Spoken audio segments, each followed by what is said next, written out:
important as the narrator that I can see every image very clearly. If I'm telling a story and it's not being realized on stage next to me, that I have that very clear image in my head, so that way the audience can see it, even though they're not seeing it. And through characterization, I think it's about eye contact, something that usually as an actor you're taught never to do, never look at the audience. That fourth wall is there, but it's really important to connect with them, like tell a person this story and help them feel it by connecting with them just with eye contact, and also just staying moving.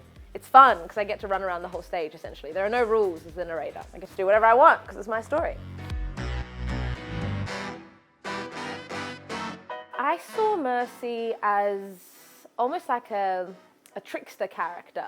She seemed very young and cheeky, which when I got to further in the story seemed to come from a place of like quite big trauma, because a lot of awful things happened to her, but she still has this vivaciousness and energy. So I pictured her as somebody who was kind of like, you know, very rambunctious, but it wasn't like she was a shallow character either. She had a lot of depth. And so I thought it would be really fun to be able to play those two opposites, you know, the tragedy with the humor and the ability she has to have been through everything that she has, but still be so energetic about life and hopeful and fun. And so yeah, I did see her as almost like a clown character that I thought the audience would find very charming and very likable, which I think is super important for a narrator.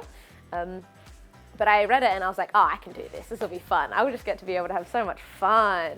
So I was really excited.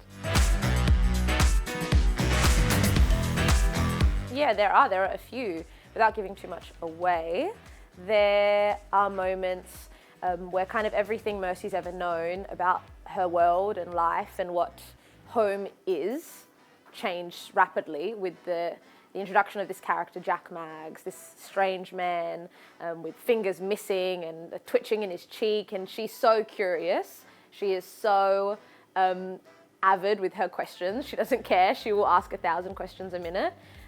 And the introduction of Jack Maggs kind of shakes everything up in her life, as it does with all the other characters as well.